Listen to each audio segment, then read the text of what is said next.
ایک روز میں تھانے میں بیٹھا کسی کیس کا چالان تیار کر رہا تھا کہ باہر شور کی آواز سن کر مجھے ہاتھ روکنا پڑا۔ بے ساختہ میری نگاہ کمرے کے کھلے ہوئے دروازے کی جانب اٹھ گئی۔ میں نے دیکھا چند دیہاتی ایک بچے کو دھکیلتے گھسیٹتے ہوئے میری طرف لا رہے تھے۔ ہاتھ تو رک ہی چکا تھا۔ میں نے قلم کو بھی چھوڑ دیا اور الجھن زدہ نظر سے اس وحشی منظر کو دیکھنے لگا۔ اس دوران میں دیہاتی مذکورہ بچے کو میرے سامنے پہنچا چکے تھے۔ میں نے گرج کر کہا، چھوڑ دو اسے۔ میرے حکم کا فوری اثر ہوا اور ان دیہاتیوں نے بچے کو مارنا بند کر دیا، تاہم اس کا گریبان ابھی تک ایک مشتعل دیہاتی کی گرفت میں تھا۔ میں نے مذکورہ دیہاتی کی آنکھوں میں دیکھتے ہوئے سخت لہجے میں کہا، میں نے کہا نا اس بچے کو چھوڑ دو ورنہ میں تم سب کو حوالات میں بند کر دوں گا۔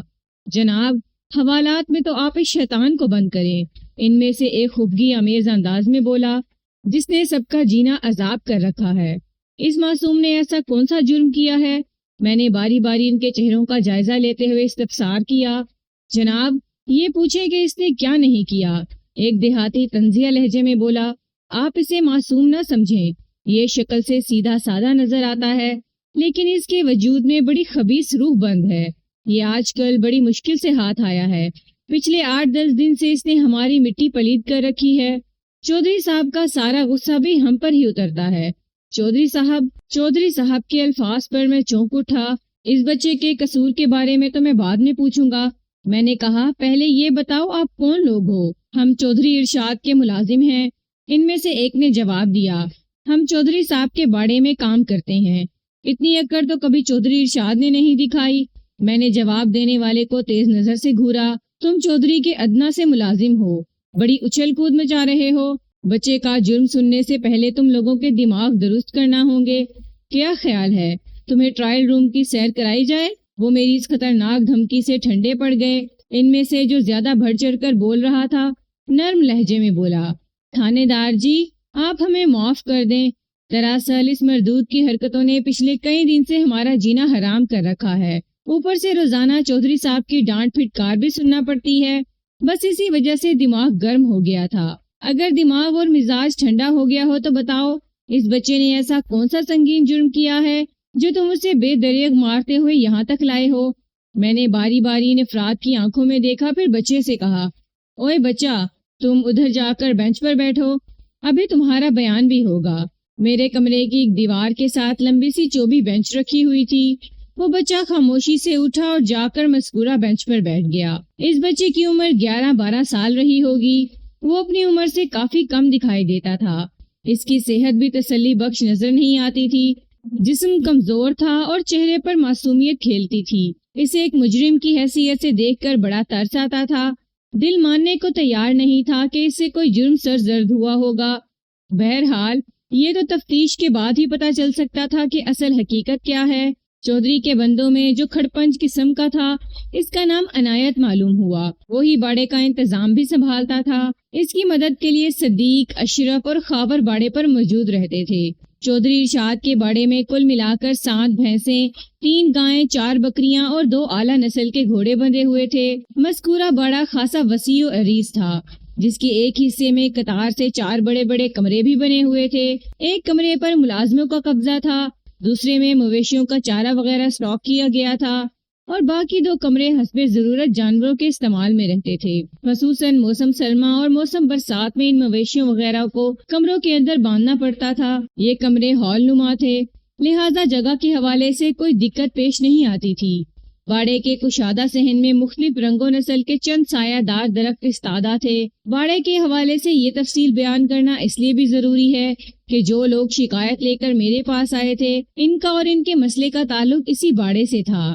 عنایت نامی اس اکھڑ مزاج بندے کی زبانی کیسر کے جرم کی جو تفصیل مجھ تک پہنچی، میں اس کا خلاصہ آپ کی خدمت میں پیش کرتا ہوں، تاکہ بعد میں آنے والے واقعات کا مطالعہ آپ کے ذہن کو الجھانے کی کوشش نہ کرے۔ ان میں سے بعض باتیں ایسی ہیں جو بعد میں میرے علم میں آئی تھیں، لیکن واقعات کا تسلسل قائم رکھنے کے لیے بیان کر دی ہیں۔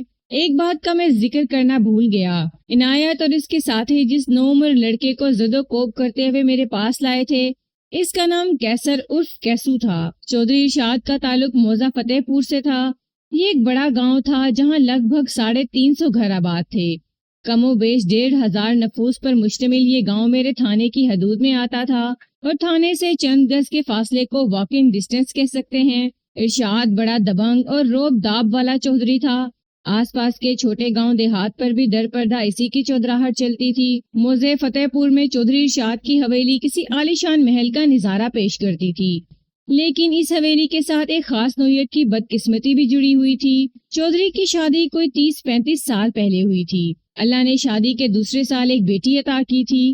نادرہ نامی وہ بچی بہت ہی خوبصورت اور گول مٹول تھی، جسے پیار سے رانی کہا جاتا تھا۔ رانی کے بعد چودھری کے یہاں 2-3 سال کے وقفے کے بعد 3 بچے یعنی لڑکے پیدا ہوئے، لیکن وہ بدقسمتی جس کا اوپر میں نے ذکر کیا ہے، اس کے ہاتھوں ان بچوں میں سے کوئی ایک بھی زندگی کا ساتھ نہ دے سکا، اور ان میں سے ہر کوئی اپنی پیدائش کے 1 سال کے اندر دنیا سے رخصت ہو گیا۔ چودھری نعیم 6 ماہ کی عمر میں اور چودھری سلطان 9 ماہ کی عمر میں چل بسا۔ کسی نے بھی زندگی کا 1 سال مکمل نہیں کیا تھا۔ یہ صورتحال یقیناً چودھری ارشاد اور اس کی بیوی چودھرائن نور جہاں کے لیے بڑی تکلیف دہ اور اذیت ناک تھی۔ چودھری ارشاد کا تو دماغ گھوم کر رہ گیا تھا۔ 8-10 سال کے اندر 3 بیٹوں کی اموات کا صدمہ اس کا دل لہو کر گیا تھا۔ اسے سب سے زیادہ فکر اس بات کی تھی کہ وہ اولاد نرینہ سے محروم تھا۔ اللہ کا دیا سب کچھ تھا، لیکن اس زمین و جائیداد اور مال و دولت کا کوئی حقیقی وارث موجود نہیں تھا، کوئی ایسا شخص جو چودھری کا نام لیوا ہو اور جس کے نام اور وجود سے چودھری کی نسل آگے چلے۔ یہ سوچ دن رات اسے اندر سے کریدتی رہتی تھی کہ اس کا اور اس کے خاندان کا نام و نشان مٹ جائے گا۔ متفکر تو چودھرائن بھی بہت تھی، اس لیے نہیں کہ نسل کو آگے بڑھانے والا کوئی بیٹا نہیں تھا، بلکہ اس لیے کہ اس ناکامی اور نامرادی کے نتیجے میں چودھری کوئی الٹا سیدھا فیصلہ نہ کر لے۔ وہ چودھری کی محرومی کی شدت اور اس کی خواہش کی حادثات کو بخوبی دیکھ اور محسوس کر رہی تھی۔ وہ ایک جنونی کیفیت میں مبتلا ہو گیا تھا۔ اس پر مستزادیہ کہ پچھلے 5-6 سال سے اس کی کوکھ بھی ہری نہیں ہوئی تھی۔ اسے ہر وقت یہ دھڑکا لگا رہتا تھا کہ اس کی جانب سے مایوس ہونے کے بعد چودھری کہیں دوسری شادی نہ کر لے۔ سوتن کا حسیب ہر لمحہ کسی شمشیر برہنہ کے مانند اس کے سر پر لٹکتا رہتا تھا۔ نادرہ عرف رانی جب سن بلوغت کو پہنچی تو قلعہ چاند والا کے چودھری افتخار کے بڑے بیٹے سے اس کی شادی کر دی گئی۔ اب حویلی میں چودھری اور چودھرائن کے علاوہ 19 درجن سے زیادہ ملازم اور ملازمائیں رہ گئی تھیں۔ چودھرائن نے رانی کی شادی کے بعد سکھ کا سانس لیا تھا کہ شاید اب چودھری اس خطرناک رخ پر نہ سوچے جس کا خدشہ چودھرائن کے دل و دماغ کا کیما بناتا رہتا تھا۔ نور جہاں کا اطمینان اس حوالے سے بھی تھا کہ چودھری ارشاد اب 60 کا ہنسا عبور کر چکا تھا۔ پھر ایک روز حویلی میں جیسے بھونچال آ گیا۔ نور جہاں کے سر پر لٹکنے والی خطرناک تلوار کی رسی ٹوٹ گئی۔ اسے یوں محسوس ہوا جیسے اس کی قسمت کا ستارہ ٹوٹ گیا ہو۔ چودھری ارشاد نے دوسری شادی کا اعلان کر کے ہر خاص و عام کو ورطۂ حیرت میں ڈال دیا تھا۔ سب سے زیادہ مہلک بجلی تو نور جہاں کے حواس پر گری تھی۔ چودھری، اس کی زندگی کا ساتھی، اس کا محرم راز، اس پر سوتن لا رہا تھا، اور وہ بھی جوان جہان سے 22 سال کی ایک الر مٹیار جو اس کی بیٹی رانی سے بھی 8 سال چھوٹی تھی۔ نور جہاں کا میکا اتنا طاقتور نہیں تھا کہ وہ کھلم کھلا چودھری کے اس منصوبے کی مخالفت کرتا، لہٰذا چودھرائن کو اپنے عزائم کی تکمیل کے لیے کسی دقت یا دشواری کا سامنا نہیں کرنا پڑا، اور نورین اس کی دوسری بیوی بن کر حویلی میں آ گئی۔ نورین، جیسا کہ اوپر بتایا جا چکا ہے، 21 سے 22 سال کی ایک بھرپور اور جوان لڑکی تھی، اور اس کے مقابلے میں چودھری کا 62 سالہ بڑھاپا تھا۔ لیکن چودھری نے اگر یہ قدم اٹھایا تھا تو جگ ہسائی کے لیے نہیں، اس نے بہت سوچ بچار کے بعد ہی دوسری شادی کا فیصلہ کیا تھا۔ وہ بیساکھیوں کے سہارے چلنے کا قائل نہیں تھا۔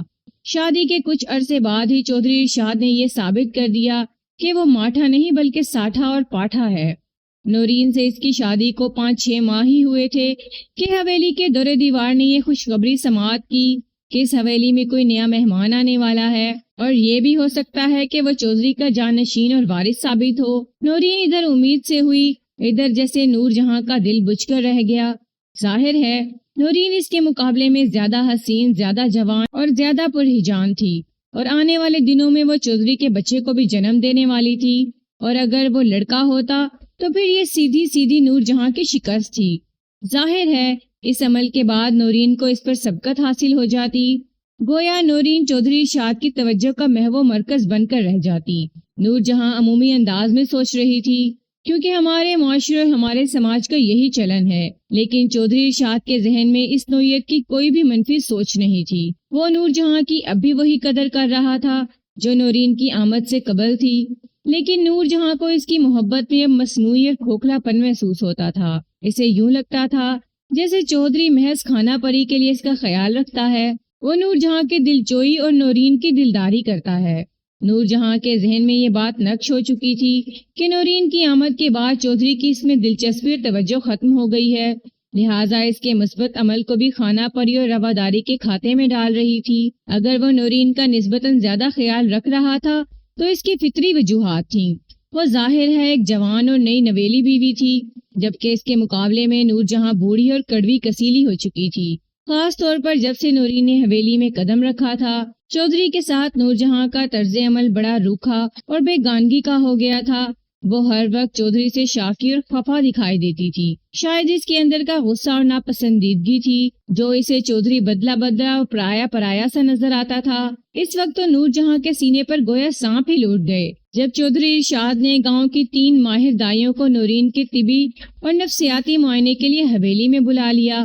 مذکورہ دائیاں اس کام میں بڑی مہارت رکھتی تھیں کہ وہ حاملہ عورت کا جسمانی اور نفسیاتی تجزیہ کر کے بتا دیا کرتی تھیں کہ وہ بیٹے کو جنم دے گی یا بیٹی کو۔ اس زمانے میں الٹرا ساؤنڈ جیسی سہولت لوگوں کو میسر نہیں تھی، لہٰذا تجربہ کار دائیوں سے ایسے معاملات میں ماہرانہ مدد لی جاتی تھی۔ وہ دائیوں نے نورین کے طبی معائنے، اس کی نشست و برخاست کے مشاہدے اور پیٹ کے پھیلاؤ کا جائزہ لینے کے بعد فتویٰ صادر کر دیا کہ نورین کے یہاں اولاد نرینہ ہوگی، جبکہ تیسری اور عمر رسیدہ دائی نے ایک عملی تجربہ کر کے اپنی ہم اثر دائیوں کے فتوے کی تصدیق کر دی۔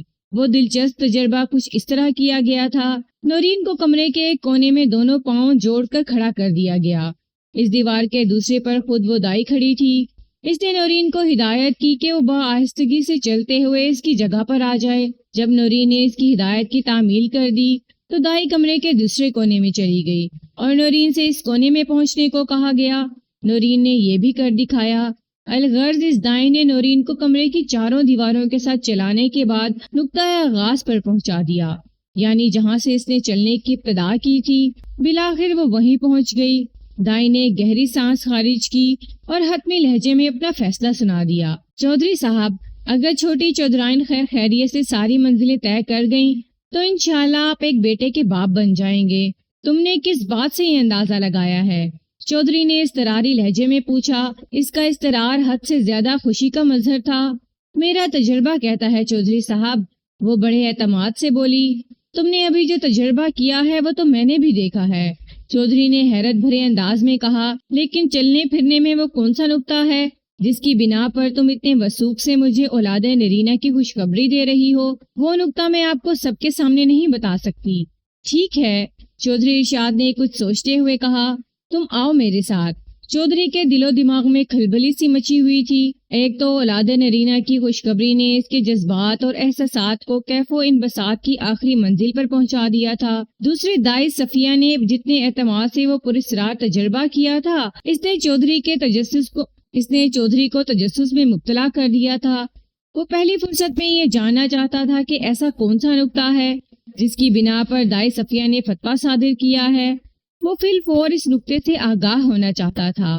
وہ دائی صفیہ کو اپنے ساتھ چلاتے ہوئے حویلی کے ایک دوسرے کمرے میں لے آیا جہاں ان کے سوا اور کوئی نہیں تھا۔ چند لمحات کی گمبھیر خاموشی کے بعد صفیہ نے ٹھہرے ہوئے لہجے میں کہنا شروع کیا، دیکھیں چودھری، دیوار کے پیچھے اور ماں کے پیٹ کے اندر کیا ہے یہ تو سونا رب ہی جانتا ہے، انسان تو صرف اندازہ ہی لگا سکتا ہے۔ میں نے بھی ایک اندازہ ہی لگایا ہے صفیہ، چودھری نے ٹھہرے ہوئے لہجے میں کہا، میں ماضی کے ان ظالم حکمرانوں جیسا نہیں ہوں جو کسی کی غلط پیش گوئی یا غلط اندازے پر ناراض ہو کر اس کی گردن اڑا دیا کرتے ہیں۔ اگر بعد میں تمہارا اندازہ غلط بھی ثابت ہو گیا تو میں اف تک نہیں کہوں گا۔ تم جلدی سے بتاؤ کہ کس نقطے کی بنیاد پر تم نے بڑے وثوق سے کہا ہے کہ چھوٹی چودھرائن کے گھر بیٹا ہی پیدا ہوگا؟ دائی صفیہ نے مذکورہ نقطہ بیان کرتے ہوئے بتایا، چودھری صاحب، میں اپنے تجربے کی روشنی میں یہ کہہ سکتی ہوں کہ جن عورتوں کے پیٹ میں نر اولاد پروان چڑھ رہی ہوتی ہے وہ ساکن حالت سے جب چلنا شروع کریں تو پہلے اپنے دایاں پاؤں اٹھاتی ہیں، اور لڑکی کی ماں بننے جانے والی حاملہ عورتیں بایاں پاؤں اٹھا کر سفر شروع کرتی ہیں۔ میں نے چودھرائن جی کو 4 مرتبہ روک کر ایک جگہ سے دوسری جگہ تک چلایا ہے اور ہر بار انہوں نے دایاں پاؤں اٹھا کر چلنا شروع کیا تھا۔ اچھا، کمال ہے، چودھری نے حیرت بھرے لہجے میں کہا۔ تم بڑے تجربہ کار اور دانش مند دائی ہو۔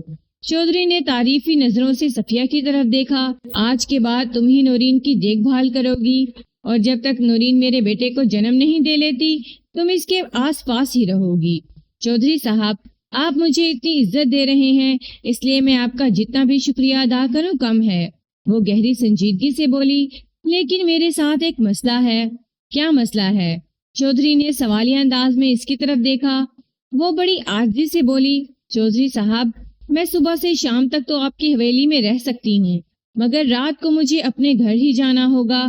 میرا گھر والا بہت ضعیف اور بیمار ہے، میں رات میں اسے اکیلا نہیں چھوڑ سکتی، یہ میری مجبوری ہے۔ وہ اپنے شوہر کو ضعیف اور بوڑھا کہہ رہی تھی، جبکہ خود بھی 60 سے اوپر کی تھی، جس سے ظاہر ہوتا تھا اس کا شوہر 70 کے پیٹے میں ہوگا۔ بہرحال چودھری ارشاد نے اس کی مجبوری کا احساس کرتے ہوئے کہا، مجھے منظور ہے صفیہ، تم صبح ناشتہ وغیرہ سے فارغ ہو کر حویلی آ جایا کرو اور جیسے ہی سورج ڈھلے اپنے گھر چلی جایا کرو۔ اگر رات میں کبھی نورین کو تمہاری ضرورت محسوس ہوئی تو میں تمہیں گھر سے بلا لوں گا، لیکن تمہیں مجھ سے ایک وعدہ کرنا ہوگا۔ چودھری نے جملہ ادھورا چھوڑ کر سوالیہ نظر سے صفیہ کی طرف دیکھا تو اس نے جلدی سے پوچھا، کیسا وعدہ چودھری صاحب؟ جب نورین کا آخری مہینہ شروع ہوگا تو پھر تمہیں زچگی تک دن رات حویلی میں ہی رہنا ہوگا۔ چودھری نے بصد اصرار کہا تو صفیہ اس بات میں سر ہلاتے ہوئے بولی، ٹھیک ہے چودھری صاحب، آپ نے میری بات مانی ہے، میں آپ کی بات مان رہی ہوں۔ چنانچہ اسی روز سے صفیہ نورین کی دائی مقرر کر دی گئی اور اس کے ساتھ ہی نورین کے لیے اس کے مشوروں کا بھی آغاز ہو گیا۔ دیگر تجاویز کے ساتھ ہی اس نے چودھری ارشاد سے کہا، چودھری صاحب، آپ دونوں وقت نہایت پابندی کے ساتھ چھوٹی چودھرائن جی کو بھینس کا دودھ بھی پلانا شروع کر دیں، اس سے کیا ہوگا؟ چودھری نے پراشتیاق لہجے میں پوچھا۔ جو مائیں حمل کے دوران میں باقاعدگی سے دودھ پیتی ہیں، ان کی اولاد گوری اور خوبصورت پیدا ہوتی ہے۔ وہ فلسفیانہ انداز میں بولی، ویسے تو ماشاءاللہ آپ کا خاندان گورا چٹا ہی ہے، لیکن اگر آپ میرے مشورے پر عمل کریں گے تو آپ کے آنے والے بچے کی خوبصورتی پر اور نکھار آ جائے گا۔ نورین تو ویسے بھی دودھ شوق سے پیتی ہے۔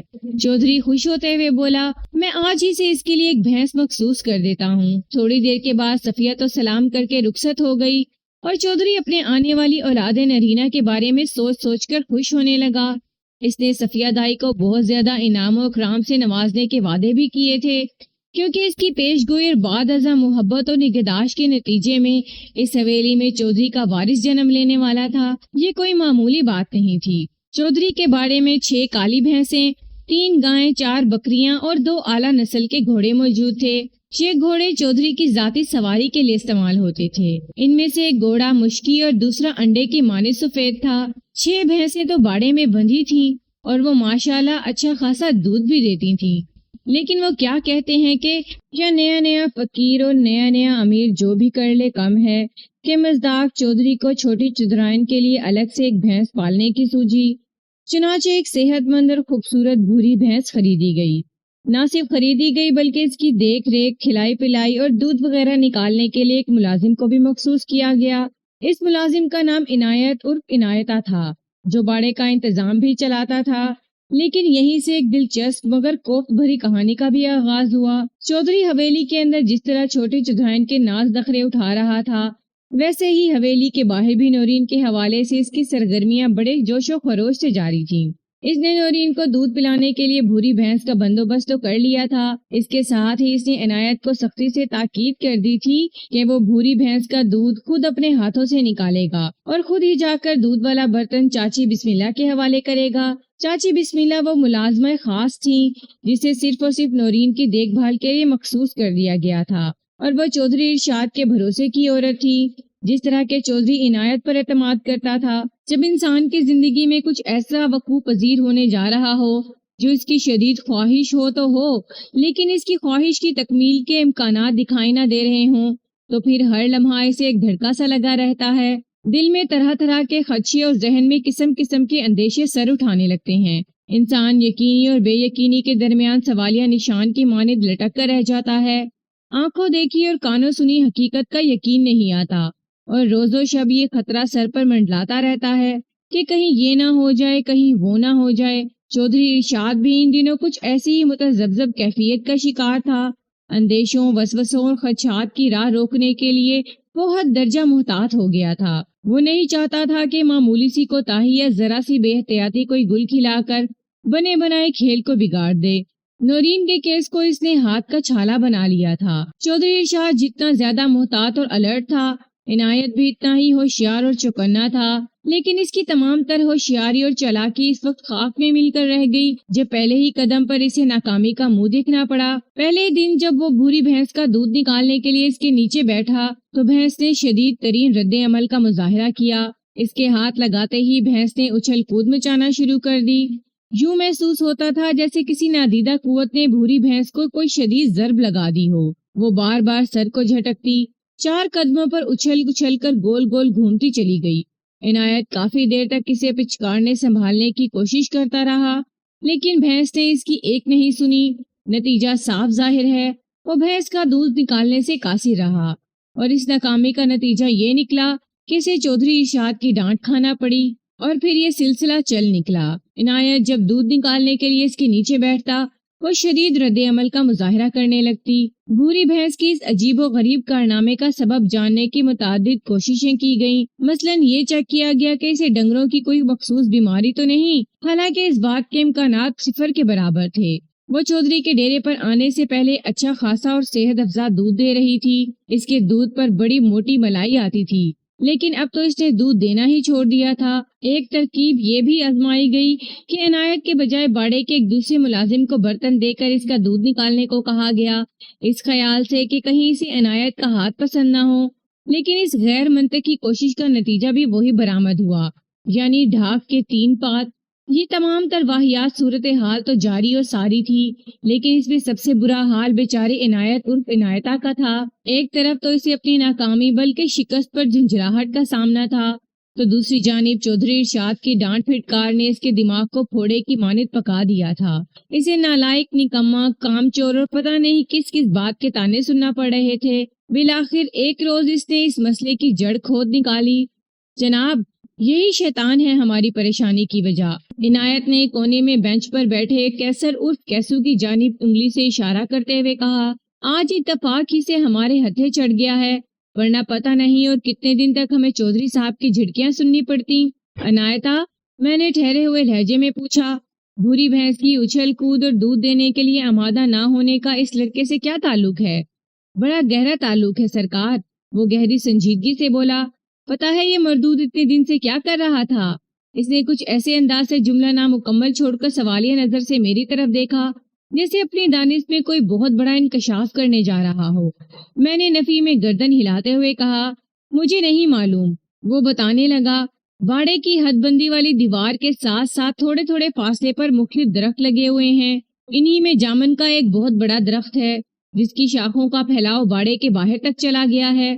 بیرونی دیوار چونکہ بہت زیادہ اونچی نہیں ہے، لہٰذا باڑے کے باہر بھی اس طرح جامن کے درخت پر چڑھا جا سکتا ہے کہ اندر موجود لوگوں کو کوئی خبر نہ ہو، کیونکہ درخت کی شاخیں اس طرح باڑے کے باہر تک گئی ہوئی ہیں کہ وہاں دیوار واضح طور پر دکھائی نہیں دیتی۔ یہ شیطان چپکے سے اس درخت پر چڑھ کر خود کو شاخوں اور پتوں میں چھپا کر بیٹھ جاتا تھا، اور جیسے ہی میں بھوری بھینس کا دودھ نکالنے کے لیے برتن لے کر اس کے نیچے بیٹھتا، یہ اپنی کارروائی شروع کر دیتا۔ اتفاق سے بھوری بھینس کو دوسری بھینسوں سے تھوڑے فاصلے پر الگ کنڈلی پر باندھا گیا ہے، اور چارے والی یہ کنڈلی اسی دیوار کے قریب ہے جہاں جامن کا درخت کھڑا ہے۔ بھوری بھینس کالی بھینسوں کے قریب ہے یا دور؟ میں نے اس کی بات کاٹتے ہوئے پوچھا۔ مجھے صرف اتنا بتاؤ کہ یہ لڑکا وہاں جامن کے درخت پر چھپ کر ایسی کون سی کارروائی کرتا تھا کہ بھوری بھینس دودھ دینے سے انکاری ہو جاتی؟ کیا یہ کوئی جادو وغیرہ جانتا ہے؟ شکل سے تو یہ ایسا نظر نہیں آتا۔ جناب، یہ غلیل اور غلوں کے ساتھ وہاں چھپ کر بیٹھتا تھا، عنایت نے بتایا۔ جب میں نے اسے پکڑا تو اس کے پاس سے غلیل اور درجنوں غلے برآمد ہوئے جو اس نے اپنی جیب میں بھر رکھے تھے۔ اس کے گلے میں کوئی عام پتھر نہیں تھے، بلکہ اس نے چھوٹے چھوٹے نکیلے سنگریزے جمع کر رکھے تھے جو جہاں بھی لگے جان نکال لیں۔ اس پر اس کم وقت کا نشانہ بھی غضب کا ہے۔ میں آپ کو بتاتا ہوں کہ یہ کرتا کیا تھا۔ وہ لمحے بھر کے لیے متوقف ہوا، پھر ایک گہری سانس خارج کرنے کے بعد بولا، میں جیسے ہی دودھ نکالنے کے لیے بھینس کے نیچے بیٹھتا، یہ مردود نشانہ باندھ کر بھینس کی تھوتنی، ناک یا کان وغیرہ پر وار کر دیتا۔ نکیلے سنگریزے کی ایسی دردناک چوٹ لگتی کہ بھینس تڑپ کر رہ جاتی۔ وہ بیچاری بے زبان تو یہ بھی نہیں بتا سکتی تھی اسے کیا تکلیف ہے، بس وہ سر جھٹک جھٹک کر اور اچھل کود مچا کر اپنی تکلیف اور برہمی کا اظہار کرتی تھی۔ میں جب دودھ نکالنے کے لیے بھوری کے نیچے بیٹھتا تو جامن کا درخت میری پشت پر پڑتا تھا، اس لیے بھی میں کیسو کی کارروائی تک نہ پہنچ سکا۔ آج میں دوسری جانب سے دودھ نکالنے کے لیے بیٹھا تو اس شیطان کی بدماشی میری نظر میں آ گئی۔ بھوری جیسے ہی اچھلی، غیر ارادی طور پر میری نگاہ سامنے اٹھ گئی اور اسی وقت مجھے جامن کی شاخوں کے اندر غیر معمولی حرکت نظر آئی۔ بعد میں کیسو ہی کی زبانی پتہ چلا کہ اس کا پاؤں پھسل گیا تھا، جس کی وجہ سے پتوں میں کھڑکھڑاہٹ پیدا ہوئی تھی۔ بہرحال اس نے ایک مرتبہ پھر تھوڑا تھوڑا وقفہ کر کے سانسیں لیں، پھر اپنا بیان مکمل کرتے ہوئے بولا، اس وقت میرے ذہن میں ہرگز یہ خیال نہیں تھا کہ جامن پر جو کوئی موجود ہے وہی بھوری کے مسئلے کا سبب ہے۔ میں نے فوراً صدیق، اچو اور خاور کو آوازیں دی اور انہیں صورتحال سے آگاہ کیا۔ پھر ہم نے فوری کارروائی کر کے اس خبیث کو پکڑ لیا۔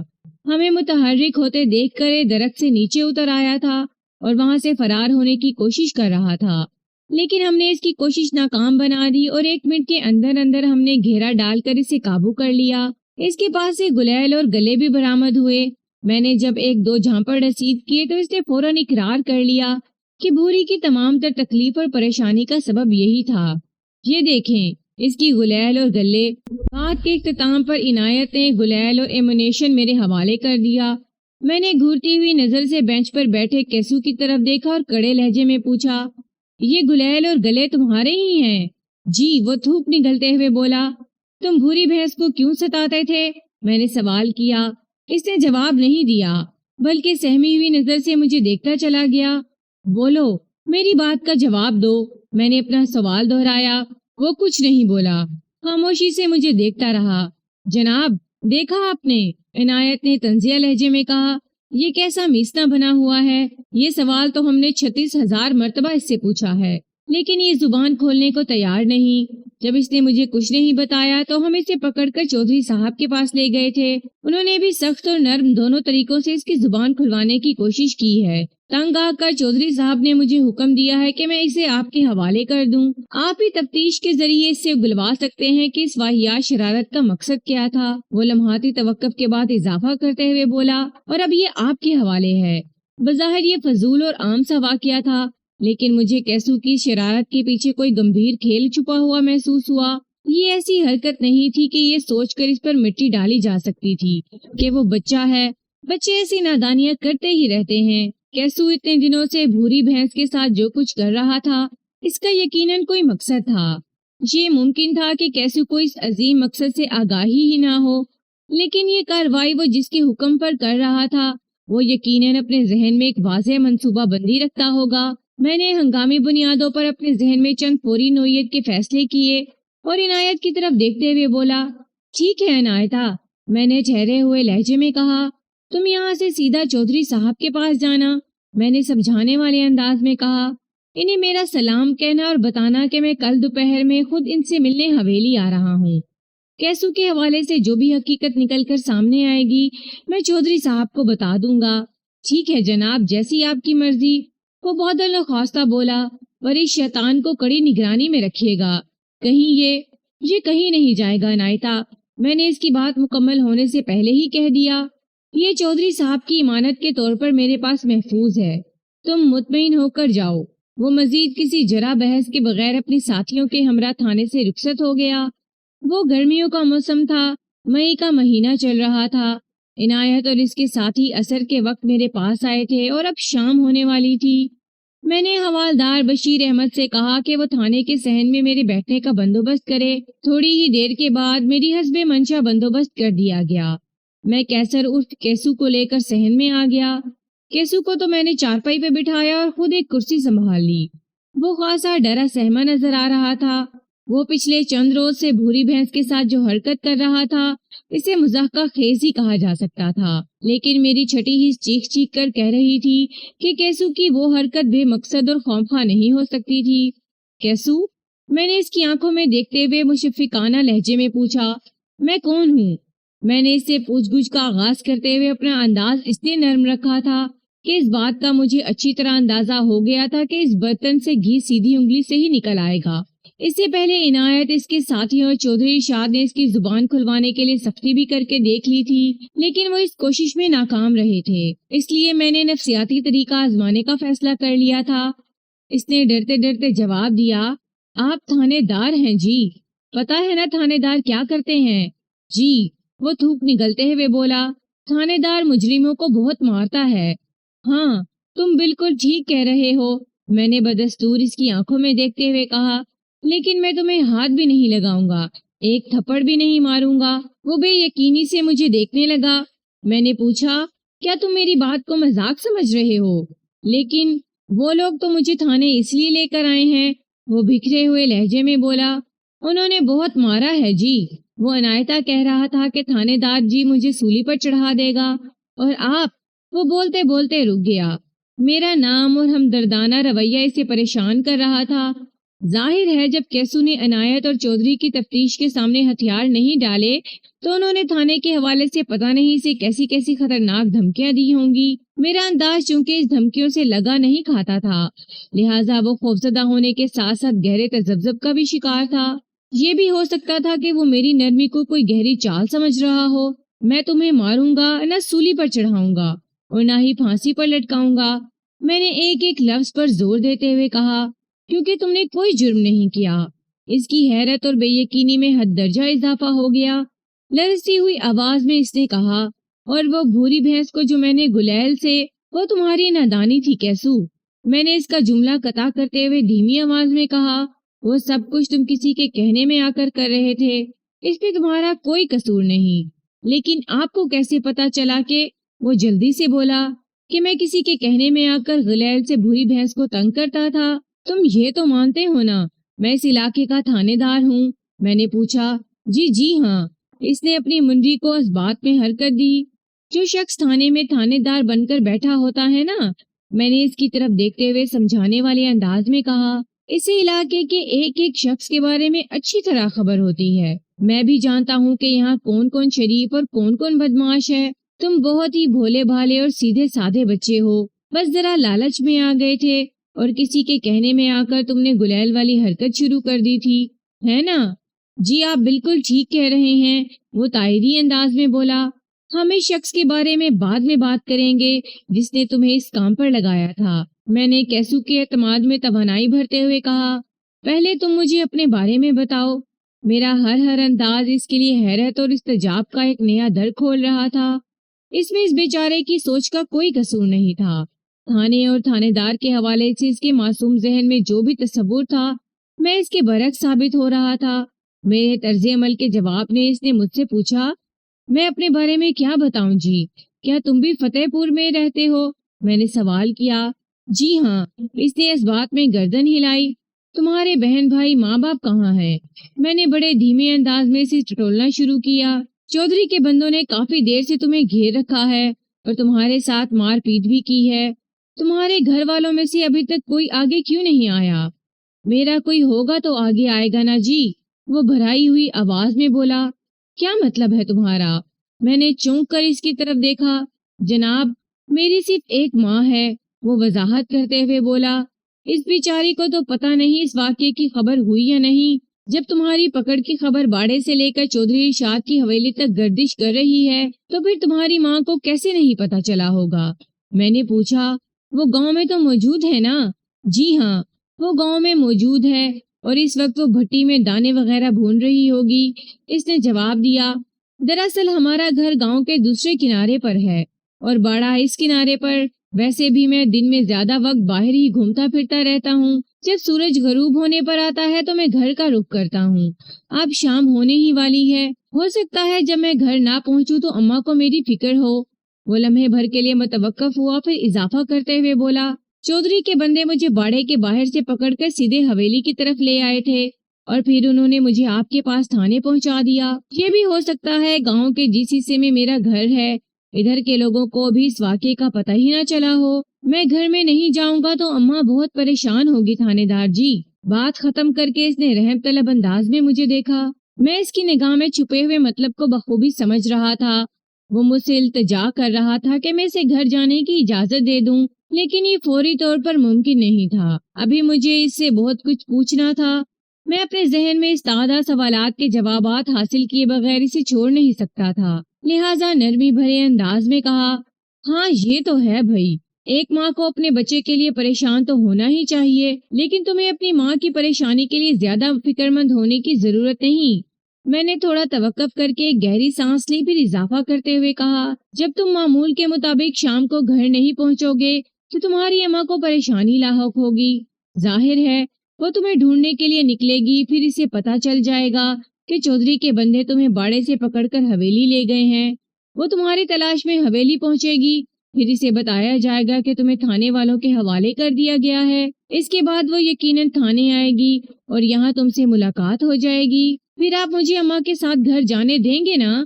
اس نے پوری اشتیاق نظر سے مجھے دیکھا۔ اس کی آنکھوں میں امیدوں کے جگنو جگمگا رہے تھے۔ ان لمحات میں کیسو مجھے پہلے سے کہیں زیادہ معصوم اور پیارا لگا۔ میں نے اس کی تمناؤں کی حوصلہ افزائی کرتے ہوئے کہا، ہاں کیسو، میں تمہیں تمہاری اماں کے ساتھ جانے کی اجازت دے دوں گا، اور یہ وعدہ بھی کہ آئندہ پھر کبھی تھانے بھی نہیں بلاؤں گا، لیکن اس کے لیے تمہیں بھی مجھ سے ایک وعدہ کرنا ہوگا۔ کیسا وعدہ جی؟ وہ الجھن زدہ نظر سے مجھے تکنے لگا۔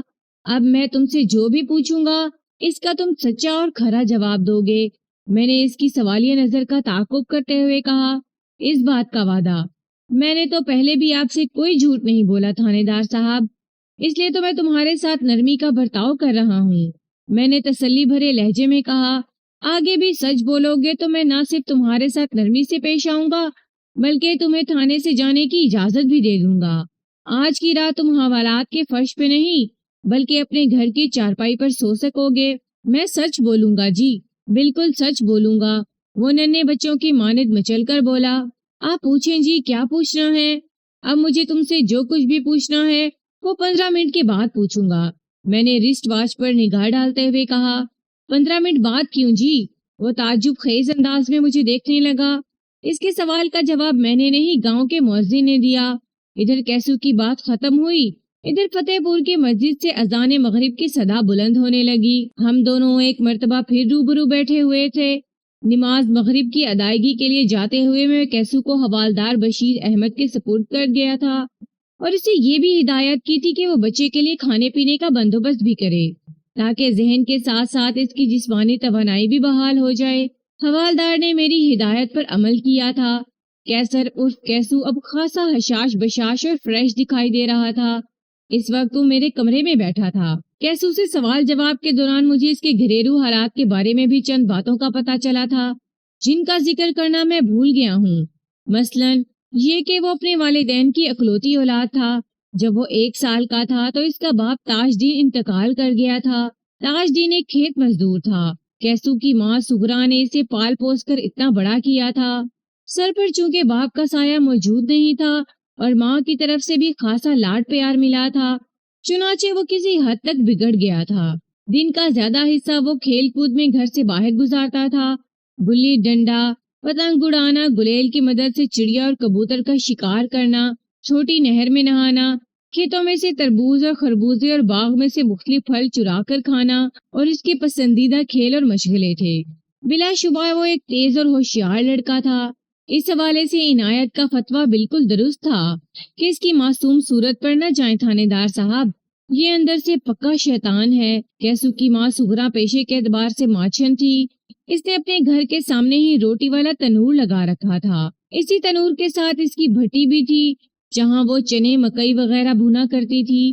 وہ دوپہر اور شام دونوں وقت تنور میں روٹیاں لگایا کرتی تھی، لیکن بھٹی کا کام وہ صرف ایک وقت یعنی عصر اور مغرب کے درمیان کرتی تھی۔ یہی اس کا پیشہ اور یہی روزگار۔ اس کام میں وہ اتنا کما لیتی تھی جس میں وہ ماں بیٹا بڑے آرام سے گزارا کر رہے تھے۔ میں کیسو کی جانب متوجہ ہوا تو میرے بولنے سے پہلے ہی وہ پوچھ بیٹھا، اب بتائیں جناب، آپ مجھ سے کیا جاننا چاہتے ہیں؟ میں نے جب تم سے پوچھا تھا کہ تم نے کسی نہ کسی شخص کے کہنے پر بری بحث کو تنگ کرنا شروع کیا تھا تو تم نے جواب دیا تھا ہاں۔ میں نے اس کی آنکھوں میں دیکھتے ہوئے کہا، پھر میں نے کہا کہ اس بندے کے بارے میں ہم بعد میں بات کریں گے۔ کہا تھا نا؟ ہاں کہا تو تھا جی۔ وہ اس بات میں گردن ہلاتے ہوئے بولا، لیکن پھر آپ نے کوئی بات کی ہی نہیں اور نماز پڑھنے چلے گئے. اب میں نماز پڑھ کر واپس آ چکا ہوں. میں نے بدستور اس کی آنکھوں میں جھانکتے ہوئے نرم لہجے میں کہا، سچ سچ بتاؤ، تم کس شخص کے کہنے پر پچھلے 8-10 دن سے یہ حرکت کر رہے تھے؟ جناب، اس بندے کا نام ہے اللہ دیتا، وہ انکشاف انگیز لہجے میں بولا. میں نے پوچھا، کیا اللہ دیتا بھی فتح پور میں ہی رہتا ہے؟ جی ہاں. اس نے اس بات میں گردن ہلائی اور بتایا، سب لوگ اسے چاچا اللہ دیتا کہتے ہیں. اللہ دیتا کا حلیہ بتاؤ. میں نے دلچسپی لیتے ہوئے سوال کیا، اور میں یہ بھی جاننا چاہتا ہوں کہ اللہ دیتا کا گھر کس طرف ہے. کیسر عرف کیسو نے بڑی تفصیل سے اللہ دیتا کا حلیہ بیان کیا، جس کے مطابق وہ بندہ دبلا پتلا اور دراز قامت تھا، رنگت گہری سانولی اور ہاتھ پاؤں بڑے. اس کے بالائی ہونٹ پر کٹ کا نشان بھی تھا، جو کئی سال پہلے ہونے والے ایک جھگڑے کی یادگار تھا. آخر میں کیسو نے کہا، تھانے دار جی، اللہ دیتا کا گھر ٹیوب ویل اور باغ کے درمیان ہے. اس کی کوئی اولاد نہیں. تمہاری اللہ دیتا سے کیسے ملاقات ہوئی تھی؟ میں نے کریدنے والے انداز میں پوچھا. اور اس نے تم سے کیا کہا تھا؟ ہم اکثر ٹیوب ویل پر نہانے جایا کرتے ہیں اور باغ میں بھی، وہ وضاحت کرتے ہوئے بولا. اور آتے جاتے اللہ دیتا سے سامنا ہو جاتا تھا. یہ کوئی 8-10 دن پہلے کی بات ہے. وہ خلا میں دیکھتے ہوئے اپنے ذہن میں واقعات کو ترتیب دینے لگا. چند لمحات کے توقف کے بعد اس نے بتانا شروع کیا. وہ دوپہر کا وقت تھا. میں اس دن اکیلا ہی باغ میں امرود توڑنے گیا تھا. میں جیبوں میں امرود بھر کر جیسے ہی باغ سے نکلا، اللہ دیتا سے سامنا ہو گیا. میں اسے دیکھتے ہی گھبرا گیا. اس نے مجھے سر سے پاؤں تک گھور کر دیکھا اور معنی خیز انداز میں بولا، باغ میں سے چوری کر کے آ رہے ہو نا؟ بے ساختہ میرے ہاتھ امرودوں سے بھری ہوئی جیبوں پر چلے گئے. اس نے پوچھا، آج کیا شکار کر کے لائے ہو؟ امرود. تمہارے دوسرے شیطان ساتھی کہاں ہیں؟ اس نے پوچھا. وہ سب تربوز لے کر نہر کی طرف گئے ہیں. میں نے بتایا. وہ 2-3 گھنٹے نہر میں خوب نہائیں گے اور تربوزوں کو بھی ٹھنڈا کریں گے. پھر ہم سب درختوں کے نیچے بیٹھ کر مزے سے کھائیں گے. آج تم ان کے ساتھ کیوں نہیں گئے؟ مجھے صبح سے ہلکا ہلکا بخار ہے. میں نے بتایا. اماں نے سختی سے منع کیا ہے کہ آج کا دن میں نہ تو ٹیوب ویل میں نہاؤں گا اور نہ نہر کی طرف جاؤں گا. اس لیے تم باغ میں گھس گئے. وہ میری بات پوری ہونے سے پہلے ہی بول اٹھا، چور چوری چھوڑ سکتا ہے، ہیرا پھیری نہیں. اس وقت مالی آرام کرتا ہے، اس لیے تم لوگوں کو موقع مل جاتا ہے. میں چاہوں تو تمہیں پکڑ کر ابھی مالی کے حوالے کر سکتا ہوں. وہ ایسی پھینٹی لگائے گا کہ سارا بخار ناک کے راستے نکل جائے گا. لیکن میں ایسا نہیں کروں گا. میں حیرت سے اس کا منہ دیکھنے لگا.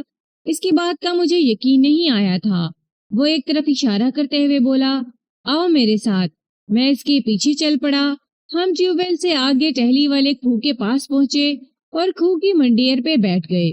اللہ دیتا نے پہلے تو میرے نشانے کی بہت تعریف کی اور کہا کہ مجھے وہ گلیل سے چڑیوں کا شکار کرتے دیکھتا رہتا ہے. اگر میں اس کا ایک کام کر دوں تو وہ مالی سے میری شکایت نہیں کرے گا اور مجھے 1 روپیہ بھی دے گا. میں اس کی بات سن کر خوش ہو گیا. وہ بولا، 1 روپیہ تو میں تمہیں پہلے دوں گا اور جب کام پورا ہو جائے گا تو پھر میں تمہیں پورے 5 روپے دوں گا. میری خوشی کا کوئی ٹھکانہ نہیں تھا. میں نے پوچھا، چاچا کام تو بتاؤ، مجھے کرنا کیا ہے؟ پھر اس نے ٹھہر ٹھہر کر مجھے کام کے بارے میں بتایا. مجھے کسی محفوظ جگہ پر چھپ کر باڑے میں کھڑی بھوری بھینس کو تنگ کرنا تھا. جب بھی کوئی بھینس کا دودھ نکالنے بیٹھے مجھے گلیل کی مدد سے اسے پریشان کرنا تھا اور ایسا پریشان کرنا تھا کہ اس کا دودھ نہ نکالا جا سکے. بس جناب، پھر میں اس کام میں لگ گیا. وہ تھوڑی دیر کے لیے رکا، پھر بات مکمل کرتے ہوئے بولا، اللہ دیتا نے 1 روپیہ تو اسی وقت دے دیا تھا اور میں انتظار کر رہا تھا کہ کب اس کا کام ختم ہو اور کب مجھے 5 روپے ملے. لیکن اس سے پہلے ہی کام خراب ہو گیا. آج جامن کے درخت پر میرا پاؤں پھسلا اور پتوں کی کھڑکھڑاہٹ سے عنایتہ کو شک ہو گیا. پھر جب میں درخت سے کود کر بھاگنے کی کوشش کر رہا تھا تو ان لوگوں نے مجھے پکڑ لیا اور اب میں آپ کے سامنے ہوں. جی، اس زمانے میں 1 روپے اور 5 روپے کی بڑی اہمیت ہوتی تھی. جب بچوں کو روزانہ کی جیب خرچی آنا 2 آنا ملتی، وہاں 16 آنے کا روپیہ تو ان کے لیے بہت بڑی رقم تھا. اللہ دیتا کیسو کو کام کی تکمیل پر 5 روپے دیتا یا نہیں، لیکن وہ ایڈوانس میں سے 1 روپیہ دے چکا تھا. اسے امید تھی کہ چاچا اللہ دیتا ایک دن اسے 5 روپے بھی دے گا.